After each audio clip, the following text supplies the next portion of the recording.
Hoje nós vamos estudar mais uma parte do direito penal, né? A lei penal no espaço. Vamos lá?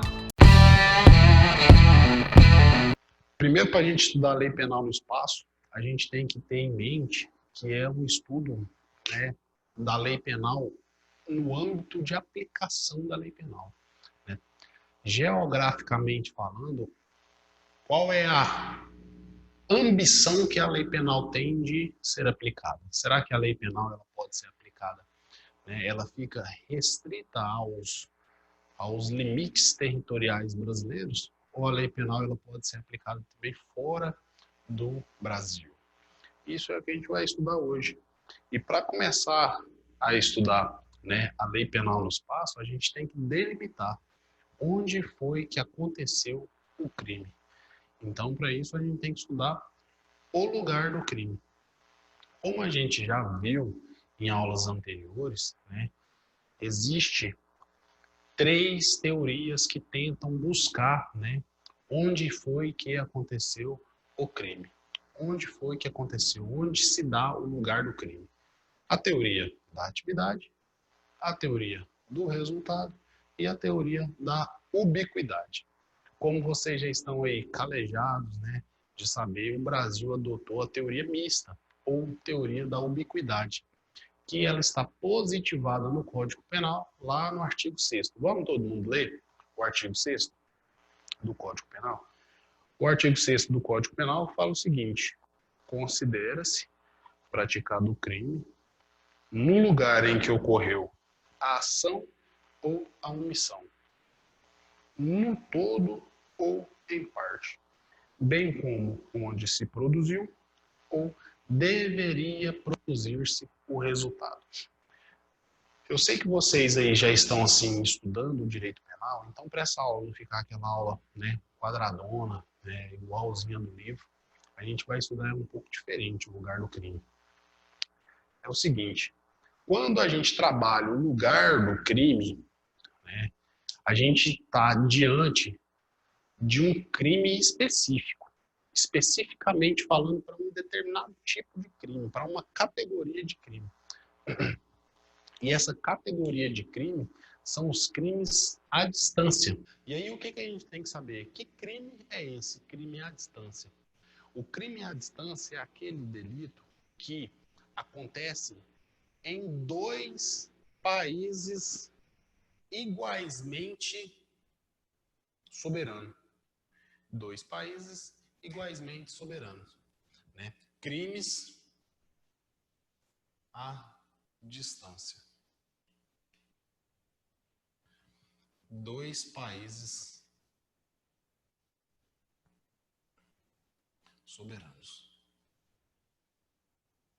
Envolve 2 países soberanos, que é aquele exemplo, né? Eu estou lá na fronteira entre Brasil e Paraguai. Do Paraguai eu atiro contra a vítima. A vítima vai andando e cai morta no território brasileiro. Onde que o crime aconteceu?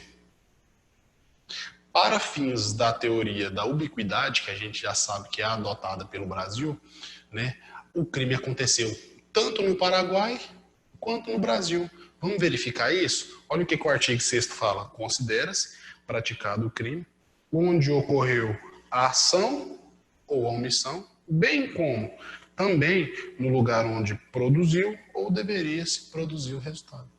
Então, crimes à distância, né? Praticado uma ação ou omissão no Paraguai, o resultado se deu no Brasil. A gente pode aplicar a lei brasileira nesse caso? Pode. Por quê? Porque o lugar que aconteceu o crime foi no Brasil. Mas, professor, o crime também aconteceu no Paraguai. O Paraguai também poderá aplicar a lei paraguaia nesse caso? Pode. Agora a gente volta nesse ponto aqui para a gente falar sobre outras 2 classificações de crime. Agora a gente volta nessa aplicação tanto da lei paraguaia quanto na lei brasileira.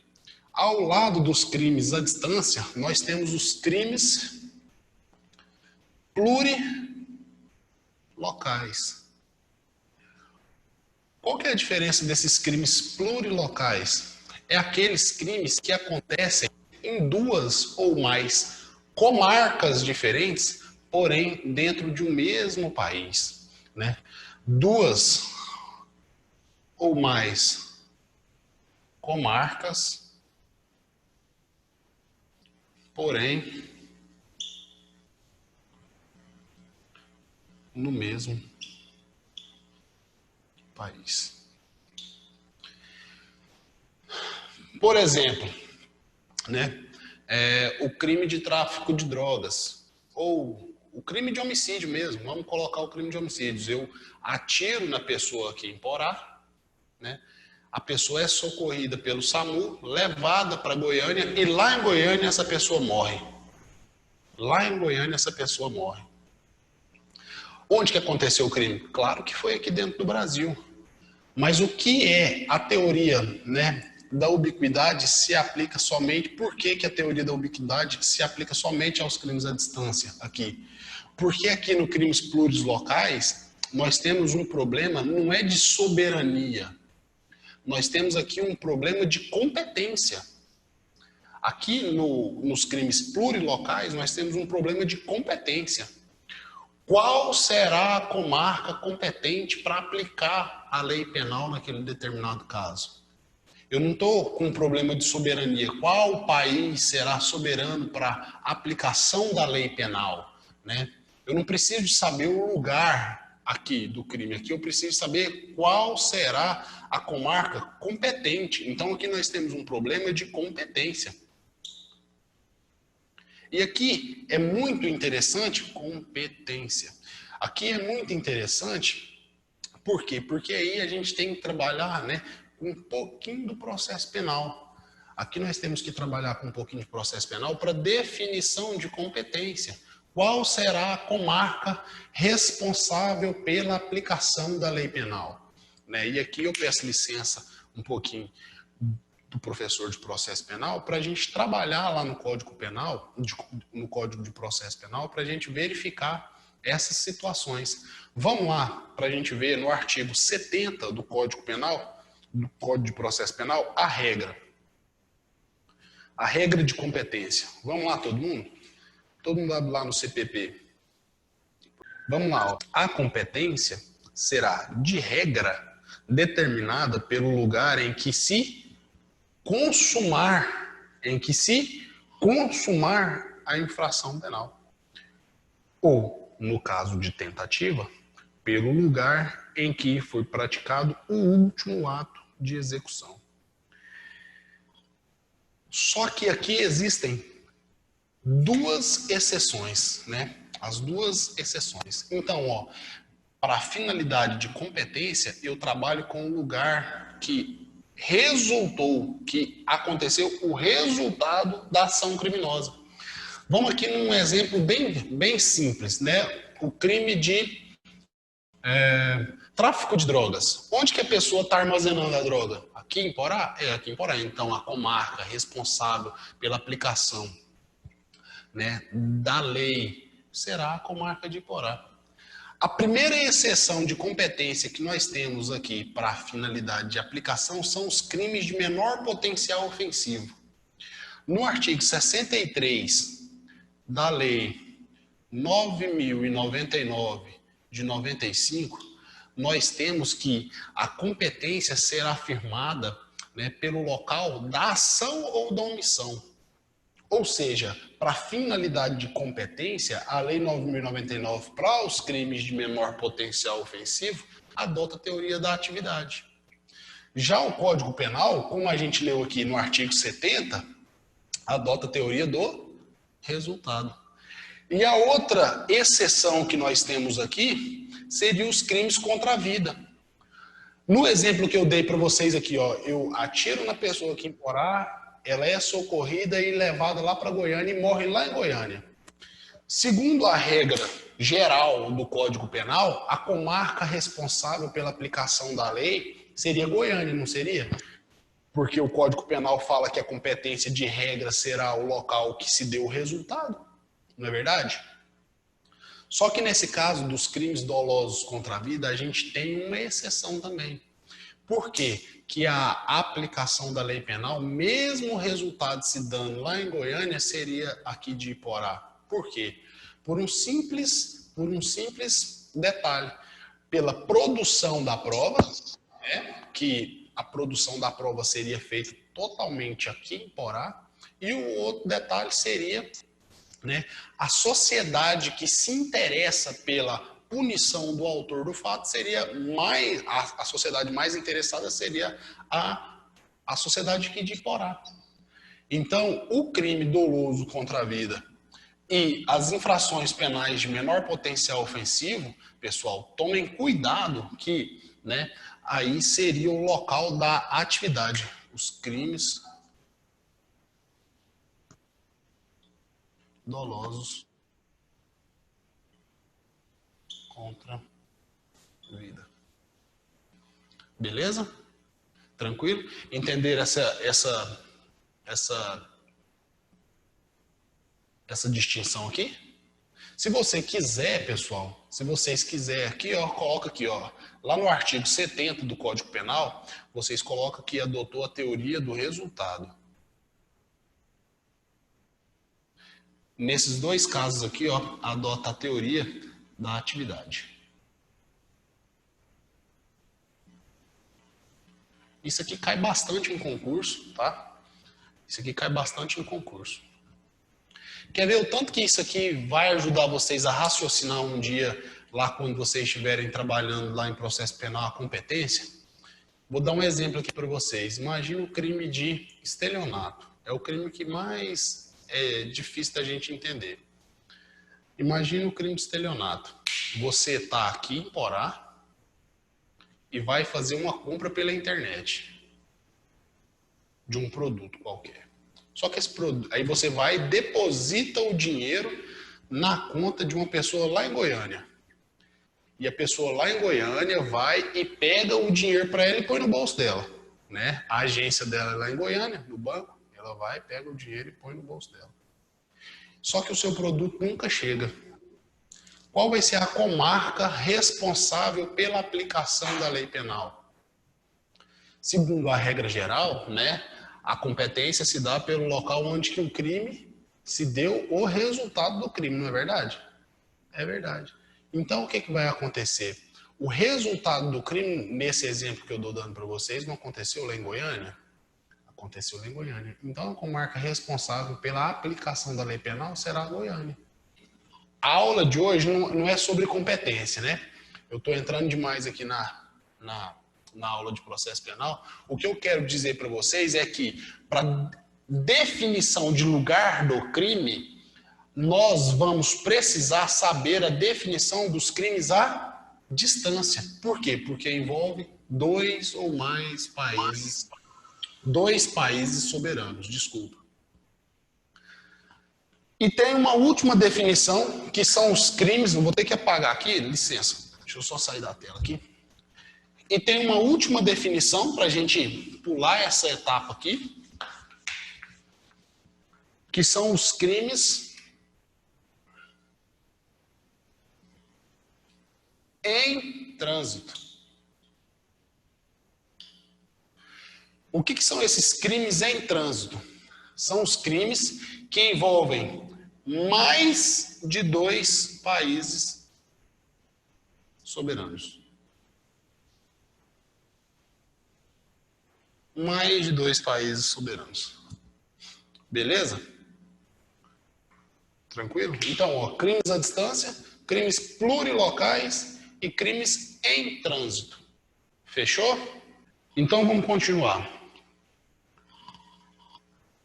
Então, a gente já sabe que para a definição, né, de lugar do crime, a gente trabalha com a teoria da ubiquidade, que é aquela que define o seguinte: lugar do crime é onde ocorreu a ação ou omissão, mas também lugar do crime é onde houve a produção do resultado. Aí a gente volta naquele ponto que eu parei para vocês, né? Uma pessoa dispara arma de fogo em solo paraguaio, atinge a vítima sai andando e cai morta no território aí, né, brasileiro. Beleza? Com o exemplo? Beleza. O Paraguai vai poder aplicar, vai poder investigar esse assunto? Vai. O Brasil também vai poder investigar esse assunto? Vai. O Paraguai vai poder aplicar a pena? Vai. O Brasil também poderá aplicar a pena? Também. O Paraguai vai poder executar essa pena? O cara vai ficar lá preso? Vai. E o Brasil também poderá executar essa pena? Vai. Professor, mas eu estou lembrando aqui, ó, e o bis in idem? E o bis in idem? Nesse caso, pessoal, nesse caso, eu preciso que você abra o seu Código Penal. Abra o seu Código Penal no artigo 8, no oitavo. No oitavo. Só para vocês verem um negocinho aí. Olha o que o artigo 8º fala. A pena cumprida no estrangeiro atenua a pena imposta no Brasil pelo mesmo crime, quando diversas, ou nele é computada quando idênticas. Ou seja, pessoal, aqui nós estamos de frente um crime à distância, onde tanto o Paraguai é um país soberano, no meu exemplo, quanto o Brasil é um país soberano, no meu exemplo. Todos os dois têm soberania para investigar, punir e executar essa pena. O Brasil também é soberano para investigar, para punir e para executar essa pena. Todos os dois países são soberanos. Mas como que vai acontecer? Vamos imaginar que, no nosso exemplo aqui, o cidadão aí, o agente, o criminoso, foi condenado no Paraguai a 10 anos. E aqui no Brasil ele foi condenado a 15 anos. E ele lá no Paraguai cumpre os 10 anos. Quando ele vai vir aqui para o Brasil para cumprir a pena dele aqui, ele vai ter que cumprir os 15 anos aqui? Não. Aí a gente aplica o artigo 8º. O artigo 8º fala que a pena cumprida no estrangeiro atenua a pena imposta no Brasil pelo mesmo crime quando diversas, ou nele é computada quando idênticas. Ou seja, o que vai acontecer? Sendo que ele já cumpriu os 10 anos lá, vai abater, aí ele vai ter que cumprir aqui no nosso exemplo só mais os 5 anos. Então é isso, pessoal, tá? Nesses casos, os dois países são soberanos e nesses casos, os dois países vão ter competência para a aplicação da lei penal. Por quê? Porque, segundo a lei penal no espaço, o lugar do crime, o crime aconteceu nos dois países, no Brasil quanto no estrangeiro. Então vamos para frente, pessoal. Estudado o lugar do crime, agora, pensa comigo, se o Brasil não adotasse a teoria da ubiquidade, o nosso estudo de lei penal no espaço terminaria aqui. Porque, por exemplo, nesse exemplo que eu dei, né, o crime aconteceu, né, vamos supor que o Brasil adotasse a teoria da atividade. O Brasil nem poderia aplicar pena. Por quê? Porque a atividade aconteceu no Paraguai. O nosso estudo terminaria aqui agora. Mas como o Brasil adota aí a teoria da ubiquidade, né, nós temos que parar agora e ver o seguinte. Beleza, mas o que é território brasileiro? Qual é a extensão do território brasileiro? Né? Qual é o espaço em que o território brasileiro ele existe? Aí vem o Código Penal e nos ensina, né, o que é território brasileiro. O Brasil, pessoal, em regra, adota o princípio da territorialidade mitigada, né, no seu artigo 5º. Isso é importante você escrever aí no seu artigo 5º. Faz uma setinha aí no artigo 5º e escreve aí, ó, territorialidade mitigada. Territorialidade. Ó, lá no artigo 5º, você vai fazer uma setinha lá e escrever territorialidade mitigada. E mitigada por quê?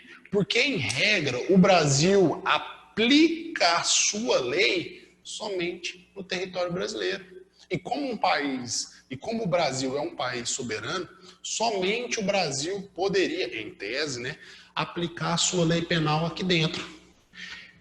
Então, por que que é mitigada? Por que que a territorialidade é mitigada? Porque, excepcionalmente, outros países poderão aplicar a sua lei penal a fatos ocorridos aqui dentro. Excepcionalmente, outros países poderão aplicar a sua lei penal a fatos ocorridos aqui dentro do Brasil. E esse movimento da aplicação da lei penal de outro país aqui dentro do Brasil tem um nome. Qual que é o nome? Intraterritorialidade. Intraterritorialidade. Vamos fazer um quadrinho aí no caderno de vocês, uma anotaçãozinha, ó. Territorialidade. Territorialidade é a aplicação da lei brasileira dentro do território brasileiro. Territorialidade. E intraterritorialidade, o que que é?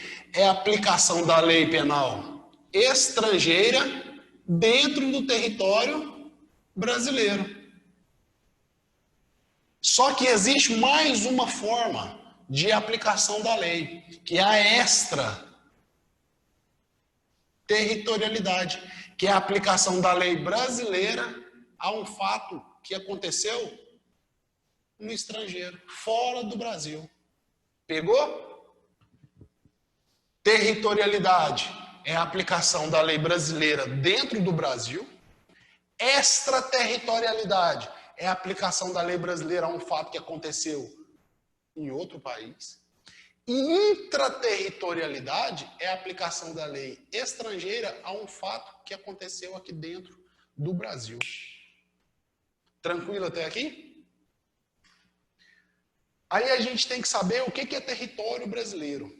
O território brasileiro, pessoal, ele é uma junção do território físico, né, da onde a gente está pisando aqui, estado de Goiás, no Rio de Janeiro, Minas Gerais, né, junto também com aí o território jurídico, que é o espaço aéreo e o mar territorial, que é o espaço aéreo e o mar territorial. Essa junção de espaço jurídico mais espaço, né, se dá ao território brasileiro. Beleza? Só que ao lado desse território jurídico aí, existe também uma outra parcela que é considerado território brasileiro, que é o território por extensão. E esse território por extensão, ele está positivado e cai demais em concurso público no nosso Código Penal. Pega aí também, né, a sua caneta aí e vai no parágrafo 1º aqui, ó, do artigo 5º e escreve lá, ó, território por extensão. Vamos ler o que é o território por extensão? Parágrafo 1º do artigo 5º do Código Penal. Fala assim, ó, para efeitos penais, considera-se como extensão do território nacional as embarcações e aeronaves brasileiras de natureza pública ou a serviço do governo brasileiro, onde quer que se encontrem, bem como as aeronaves e as embarcações brasileiras mercantes ou de propriedade privada, que se achem, respectivamente, no território, no espaço aéreo, correspondente ou em alto mar. Aqui a gente tem que fazer uma divisão na nossa cabeça. Nós estamos, ó, só para a gente não perder o fio da meada, a gente está estudando a aplicação da lei penal brasileira, até onde a lei penal brasileira pode estar sendo aplicada. A gente está estudando ainda a regra. Em regra, a lei penal brasileira é aplicada a crimes que acontecem dentro do território nacional. E o que é território nacional? É isso que a gente está vendo. A gente já viu que território é o espaço físico, né? O espaço jurídico, que é aquele o alto mar, né, e o espaço aéreo correspondente, e agora a gente está vendo o território por extensão. Esse território por extensão, a gente tem que fazer uma divisão na cabeça da gente, para a gente nunca errar. Existe o território por extensão de natureza pública e existe o território por extensão de natureza privada. O território por extensão de natureza pública são as embarcações, são as aeronaves, né, públicas, ou que estejam a serviço do governo brasileiro.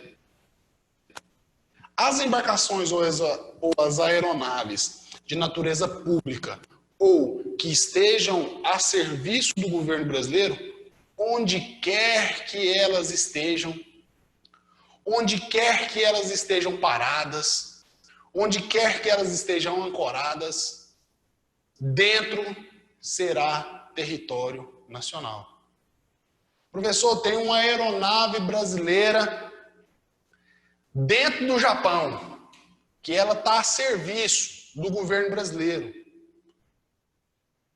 Ali é Brasil.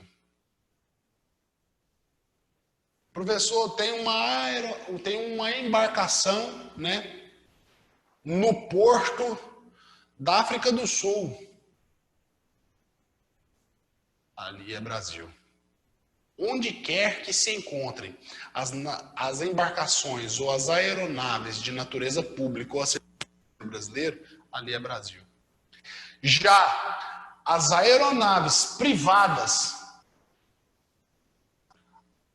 as embarcações privadas, mercantes, essas, cuidado. Essas vão ser Brasil somente no território brasileiro ou em alto mar. Quando essas embarcações ou essas aeronaves de natureza privada entram em território estrangeiro, ali não é território brasileiro mais, por extensão. Entenderam? A gente tem que fazer essa divisão na nossa cabeça. Tem que ficar muito firme. A aeronave privada, a embarcação privada, né? Olha o que a lei fala. As aeronaves ou as embarcações brasileiras mercantes ou de propriedade privada que se achem fora dos limites do território brasileiro, físico ou jurídico, não é Brasil mais. Então, as embarcações ou as aeronaves privadas só vão ser território brasileiro quando estiver dentro do território brasileiro ou em alto mar. Fora dessas duas opções, vai ser território estrangeiro. Tranquilo? Parágrafo 2º do artigo 5º. É também aplicável a lei brasileira aos crimes praticados a bordo de aeronave ou embarcações estrangeiras de propriedade privada, achando-se aquelas em pouso no território nacional ou em voo no espaço aéreo correspondente, e estas em porto ou mar territorial brasileiro. Existe um princípio de direito internacional que é o princípio da reciprocidade. Reciprocidade. Da mesma forma que a lei brasileira trata as aeronaves privadas brasileiras, trata as aeronaves ou embarcações privadas estrangeiras. Olha só para você ver. Eu aplico a lei brasileira a uma aeronave ou uma embarcação privada estrangeira se esta estiver em território nacional. Simples assim. Só que a gente tem que tomar cuidado, nesse parágrafo 2º aqui, com o princípio da passagem inocente. Todo mundo já ouviu falar desse princípio da passagem inocente? Já, né? O princípio da passagem inocente é aquele que diz pra gente o seguinte, se uma embarcação ou se uma aeronave estiver somente de passagem, não precisa de aplicar a lei penal não, se acontecer algum crime, se ela estiver só de passagem. Por quê? Porque ela está só de passagem. Né? Então tome cuidado com o princípio da passagem inocente. Certo? Mas o maior vilão aqui das provas não é saber o que é território nacional. Isso é muito importante. Leia o Código Penal. O princípio da territorialidade ele é muito importante para as provas. Só que o que cai mais nas provas é a extraterritorialidade. O que é a extraterritorialidade, pessoal? A extraterritorialidade é a aplicação da lei penal brasileira a um fato que aconteceu fora do Brasil. Isso é muito doido de pensar, não é? Acontece um crime lá na Itália. Eu posso aplicar a lei penal brasileira? Pode. Né? Excepcionalmente, a gente vai ver as hipóteses em que se pode aplicar a lei penal brasileira. Aconteceu um crime lá no Japão. Eu posso aplicar a lei penal brasileira a esse fato que aconteceu lá no Japão? Pode, em determinados casos. Ou seja, a extraterritorialidade é justamente isso. É a aplicação da lei brasileira a um fato que aconteceu fora do Brasil. E a extraterritorialidade, pessoal, você tem que saber ela na ponta da sua língua. Por quê? Porque ela cai na prova? Não. Ela cai demais em prova. E, ó, vou dar uma dica para vocês. E normalmente, quando cai em prova, normalmente é a literalidade da lei. É o Código Penal, sequinho. Literal. Então, lê o artigo 7º uma vez, 2 vezes, 10 vezes, 50 vezes. Lê muito esse artigo, porque ele, quando você encara ele pela primeira vez, ele parece ser difícil. Mas ele não é difícil, não. Você tem que ler ele algumas vezes para você pegar o espírito da coisa. Mas só de você, quando você for ler a extraterritorialidade, você tem que ir com algumas ideias fixas na sua cabeça. Pensa assim, ó, extraterritorialidade. O que eu estou lendo? É a aplicação da lei brasileira, aplicação da lei brasileira, do Código Penal brasileiro, a um fato que aconteceu fora do Brasil. Fora do Brasil. Isso é excepcionalíssimo. Não é toda vez que pode aplicar a lei brasileira a um fato que aconteceu fora do Brasil, não. Para começo de conversa, lembrei agora, ó, a extraterritorialidade, esse movimento da lei penal, ela só pode ser aplicada para fatos que são considerados criminosos. Se acontecer uma contravenção penal fora do Brasil, eu posso aplicar a lei de contravenções penais? Não. Somente para crimes. Tá? Então faz uma anotação no seu caderno aí, uma observação. Observação. Não se aplica a extraterritorialidade para as contravenções.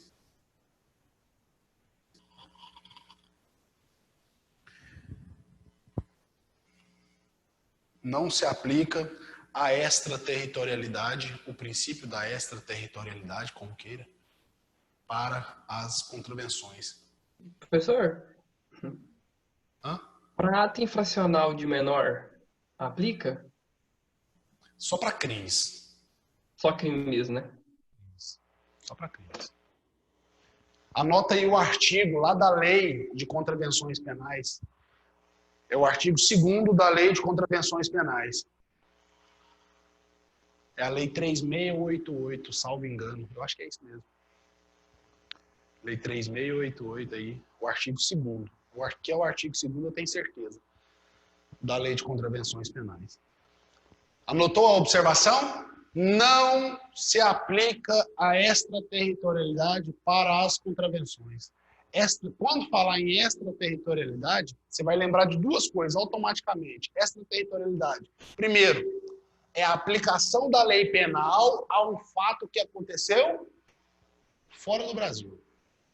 E segundo, não aplico extraterritorialidade para contravenções, somente para crimes. Beleza. Mas o que é isso, extraterritorialidade? Quando a gente estuda a extraterritorialidade, a gente tem que também lembrar de cara que existe uma extraterritorialidade incondicionada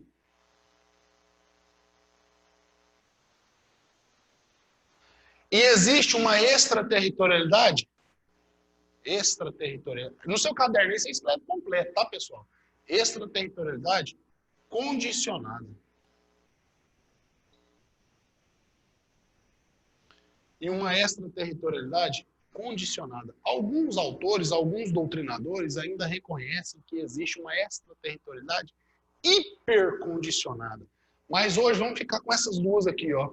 Extraterritorialidade incondicionada e extraterritorialidade condicionada. Qual que é a diferença? Preste atenção. Na extraterritorialidade, o que é extraterritorialidade? Extraterritorialidade, é a aplicação da lei penal brasileira a um fato que aconteceu fora do Brasil, no estrangeiro. Incondicionada, eu vou aplicar essa lei penal de qualquer jeito. Não existe condição nenhuma para a aplicação da lei penal. Eu, Brasil, posso aplicar a lei penal brasileira sem condição nenhuma. Aconteceu um determinado fato fora do Brasil? Opa, aconteceu.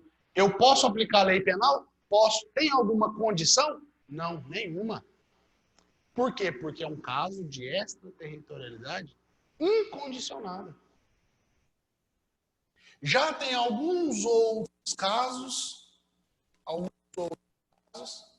né, que a lei penal poderá também ser aplicada, só que aí vai ter condições.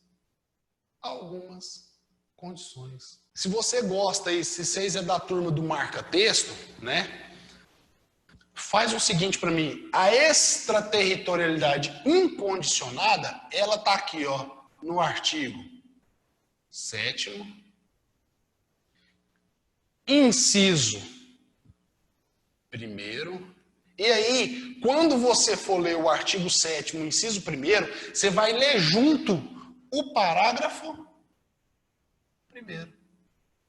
A extraterritorialidade incondicionada está no artigo 7º, inciso 1º, parágrafo 1º. Você vai ler esses dispositivos juntos. E a extraterritorialidade condicionada, vou até colocar de outra cor aqui, ó. A extraterritorialidade condicionada também está no artigo 7º do Código Penal, tá, pessoal? Do Código Penal. Inciso 2º, parágrafo 2º. Beleza? A extraterritorialidade incondicionada e a extraterritorialidade condicionada. Vamos ler esses dispositivos agora? Vamos dar uma lida do jeito que você precisa de ler aí na sua casa, e aí depois a gente vai lendo paulatinamente e explicando cada uma das situações. Vamos lá, ó. Todo mundo abre o artigo 7º aí do Código Penal. Todo mundo encontrou? Vamos lá. Artigo 7º. Ficam sujeitos à lei brasileira, embora cometidos no estrangeiro. Viu aí? Isso é extraterritorialidade. Fica sujeito à lei brasileira, embora o crime tenha sido cometido no estrangeiro. 1. Os crimes. A linha A. Contra a vida ou a liberdade do presidente da República. A linha B. contra o patrimônio ou a fé pública da União, do Distrito Federal, de Estado, de território, de município, de empresa pública, de sociedade de economia mista, de autarquia ou fundação instituída pelo poder público. C. Os crimes contra a administração pública por quem está a seu serviço. E D. Os crimes de genocídio quando o agente for brasileiro ou domiciliado no Brasil. Aí você pula e vai ler o parágrafo primeiro. Aí você vai lá no parágrafo primeiro, ó. Nos casos do inciso 1, ou seja, nos casos de extraterritorialidade incondicionada, o agente é punido segundo a lei brasileira, ainda que absolvido, ainda que condenado no estrangeiro. Viu, pessoal? Essa é a extraterritorialidade incondicionada. São quatro os fatos que admitem a extraterritorialidade incondicionada, né? São 4 os modelos estabelecidos aí pelo Código Penal. Primeiro, né, fica sujeito à lei brasileira, embora cometido no estrangeiro, 1. Os crimes contra a vida ou a liberdade do presidente da República. Cuidado. Tome muito cuidado. Já vi em prova assim, ó, os crimes contra a vida ou a liberdade do vice-presidente da República. Certo ou errado? Errado. Os crimes contra a vida ou a liberdade do presidente do Supremo Tribunal Federal. Certo ou errado? Errado. Contra a vida ou a liberdade do presidente do Senado. Errado. A extraterritorialidade aqui no inciso 1, na linha A, está protegendo os crimes contra a vida ou a liberdade do chefe do Poder Executivo, do presidente da República. E presta atenção, aqui é os crimes contra a vida e contra a liberdade. Vamos dar uma olhada? Pega o seu Código Penal aí, para você aprender a ler o Código Penal. Ó, pega o seu Código Penal aí e abre lá no artigo 121. Abriu no artigo 121? Olha o que está escrito acima do artigo 121. Ó, dos crimes contra a pessoa. Aí dentro dos crimes contra a pessoa tem o capítulo 1 dos crimes contra a vida. Aí dentro do capítulo 1 tem homicídio, tem, né, o artigo 122, que é instigação, auxílio ao suicídio, tem o infanticídio, tem o aborto, tem... Acabou. Então, esses crimes aí são os crimes contra a vida. Se algum desses crimes aí for praticado contra a vida do presidente da República, extraterritorialidade incondicionada. Vamos ver quais são os crimes aí contra a liberdade? Os crimes contra a liberdade, pessoal, eles estão no artigo aí, ó, 146. Dá um pulinho no 146 aí. Dentro dessa seção aí, ó, crimes contra a liberdade pessoal, você encontra todos os tipos penais, né? Sequestro, tráfico de pessoas, constrangimento ilegal, etc, etc. Entendeu? São esses crimes aí. Por que eu estou te mostrando que são esses crimes aí? Porque vai vir uma prova e vai te falar assim, ó. O crime de latrocínio contra a vida do presidente da República admite extraterritorialidade incondicionada? O que o aluno bem preparado vai fazer? Não admite. Por quê? Porque o latrocínio é um crime contra o patrimônio. contra o patrimônio. Não é nem contra a vida e nem contra a liberdade. O crime de roubo, né? Que é uma das que o latrocínio é uma de suas formas, é um crime contra o patrimônio. Certo? Então, voltando lá para o artigo 7º, inciso 1º, os crimes contra a vida ou a liberdade do presidente da República. 2. Os crimes contra o patrimônio ou fé pública da União, né, da administração pública direta ou da administração pública indireta. Cabe extraterritorialidade incondicionada. Os crimes contra a administração pública ou por quem está a seu serviço, extraterritorialidade incondicionada. De genocídio, quando o agente for brasileiro ou domiciliado no Brasil.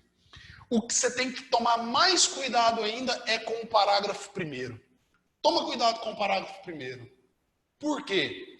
Porque o parágrafo 1º fala o seguinte, que ainda que o agente tenha sido absolvido no estrangeiro, ainda que o agente tenha sido condenado no estrangeiro, mesmo assim, o agente será punido segundo a lei brasileira. Professor, mas aí, e o bis in idem? Justamente, essa aqui é uma exceção ao princípio do bis in idem também. Certo? Uma exceção expressa no nosso Código Penal. Então, ó, pega a visão. Extraterritorialidade, o que é? É a aplicação da lei brasileira a um fato, a um crime que aconteceu fora do Brasil. A extraterritorialidade pode ser incondicionada. Nesses 4 tópicos que a gente estudou aqui até agora. Nos crimes contra a vida ou a liberdade do presidente da República, contra o patrimônio ou a fé pública da União, tal, da administração pública direta e indireta, praticados contra a administração pública por quem está a seu serviço ou de genocídio, tá?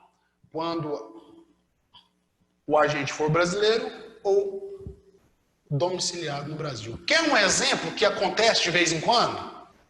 É o que eu acredito que mais acontece.